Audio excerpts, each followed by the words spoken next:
This is my book, How to Keep a Man Happy. And this next chapter is find out what you want. Please hit my like and subscribe button. Um, After you find out first who you are, you start to get a better feel for what you want out of life. In keeping a man happy, you need to make sure that your goals are not in conflict with his goals. Um, See, if he's willing to compromise, and if he's not, you have chosen the wrong man if he's not willing to compromise. Not wanting to compromise is really understandable because everyone deserves the chance to go after their goals and dreams in life, but you just have to understand some things before choosing a man. It is better for you to go after your goals and dreams first, and so you won't get involved with anyone who might limit or hinder you when trying to reach your goals. In a young lady's life, it is important to do things you want to do first. For when you meet a man and get serious about him, then he may cause your plans to change. It will be heartbreaking if he is the wrong man that you are making significant changes for, only to find out later, you know, he wasn't worth you making those changes. This is why it's so important to find out what you want and go after it before you get deeply attached to a man. So you accomplish all your goals so he can, before you get heavily involved, so he can impact your goals. In addition, it is equally important to find out the type of man you want. Sometimes the only way to find that out is to date enough guys to find that out.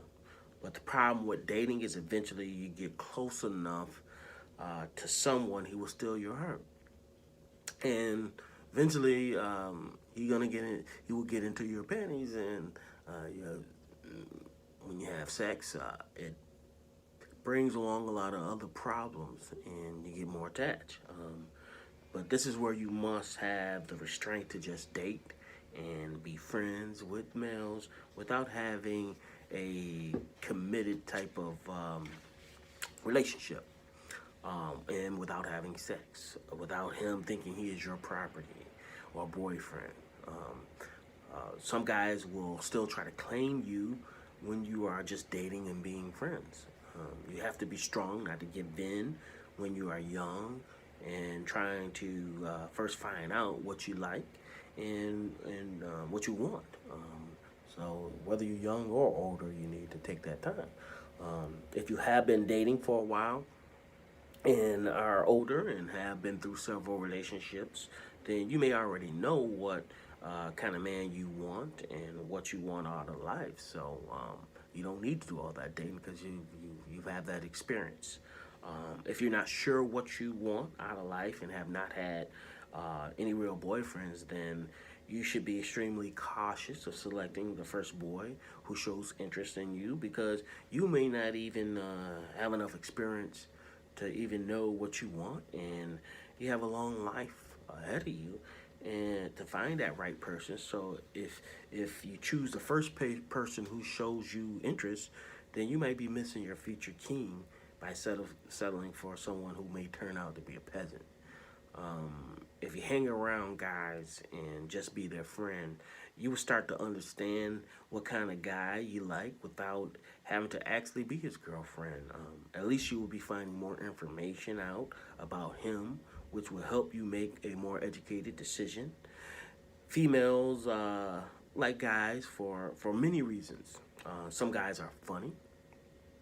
Some guys are athletic. Some have successful jobs and a good education. Some look handsome, and some have muscular bodies.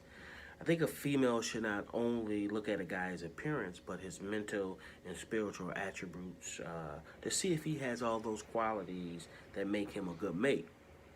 But unless you have a male friend or you date, you will find it hard to distinguish between the type of males you like or don't like. You have to actually be around them and be exposed to how they act.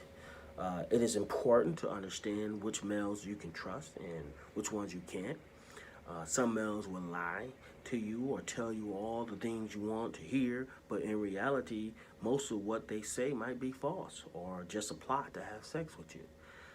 You have to be around guys to get a better understanding of the games they play and to tell the difference between a good guy and a terrible one. You don't have to sleep with them to get to know them. In fact, it is best not to sleep with a guy so that your feelings won't get clouded, won't cloud your better judgment, so you can decipher what guy who's right for you. The first guy who pops your cherry and gets, gives it to you real good, you may think he's the right guy because, because it feels so good to you. You're in love.